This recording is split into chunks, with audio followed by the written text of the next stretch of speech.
ഇന്ന് എനിക്ക് കുറച്ച് ബട്ടൺസ് വാങ്ങാനായിട്ട് പോകണമായിരുന്നു. ഈ യൂണിഫോം ഷർട്ടിനും കോട്ടിനും ഒക്കെ വെക്കാനായിട്ട്. അപ്പോഴാണ് കുറച്ച് സ്റ്റിച്ചിങ് ഐറ്റംസ് വേറെ കൂടെ വാങ്ങി.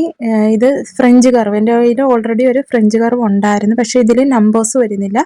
ഇപ്പോൾ ഞാൻ വാങ്ങിയതിൽ നമ്പേഴ്സ് വരുന്നുണ്ട്. ഇത് കുറേ നാളുകൊണ്ട് ഞാൻ പഴയത് യൂസ് ചെയ്തുകൊണ്ടിരിക്കുവാണ്. വളരെ യൂസ്ഫുൾ ആയിട്ടുള്ള ഒരു സാധനമാണിത്. അടുത്തത് സ്ലീവ് സ്കെയിലാണ്. ഇത് ഞാൻ നേരത്തെ തൊട്ട് ഒരെണ്ണം വാങ്ങണമെന്ന് വിചാരിക്കുന്നുണ്ടായിരുന്നു.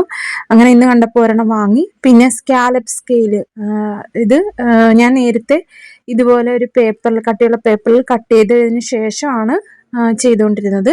ഇതിൻ്റെ ഒരു സൈഡിൽ വലിയ സ്കാലപ്പും അടുത്തടുത്ത് ചെറിയ സ്കാലപ്പുമാണ്. ഇതിൽ റേറ്റ് കൊടുത്തേക്കുന്നത് 150 രൂപയാണ്. അതിലും കുറച്ചാണ് എനിക്ക് കിട്ടിയത്.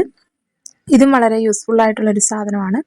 പിന്നെ ഞാനിത് പുറയിൽ ഹാങ്ങിങ് ഒക്കെ കൊടുക്കാനായിട്ട്, കുട്ടികളുടെ ഡ്രസ്സിലൊക്കെ കെട്ട് വെച്ച് കൊടുക്കാനായിട്ടൊക്കെ ഇതൊരു റോളായിട്ടാണ് ഞാൻ വാങ്ങിയത്.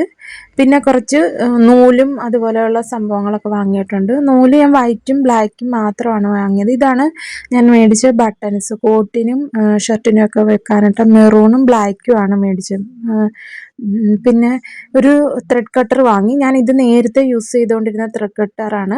പിന്നെ ഇപ്പോൾ ഒരെണ്ണം കണ്ടപ്പം ഒരെണ്ണം കൂടെ വാങ്ങി. പിന്നെ ഇത് ലേസാണ്, വൈറ്റും ബ്ലാക്കും ലേസ് വാങ്ങി. അതുപോലെ തന്നെ കുറച്ച് നൂലും വാങ്ങി, വൈറ്റും ബ്ലാക്കും. ഇത്രയും ഐറ്റംസാണ് ഞാൻ വാങ്ങിയത്. ഇതിൻ്റെ എല്ലാം ലിങ്ക് ഞാൻ ടാഗ് ചെയ്ത് കൊടുത്തേക്കാം. വേണമെന്നവർ അതിൽ ക്ലിക്ക് ചെയ്യുക. നമുക്ക് ഓൺലൈനായിട്ട് ഇതെല്ലാം പർച്ചേസ് ചെയ്യാവുന്നതാണ്. വീഡിയോ ഇഷ്ടപ്പെടുവാണെങ്കിൽ ലൈക്ക് ചെയ്യാനും ചാനൽ സബ്സ്ക്രൈബ് ചെയ്യാനും സപ്പോർട്ട് ചെയ്യാനും മറക്കരുതേ.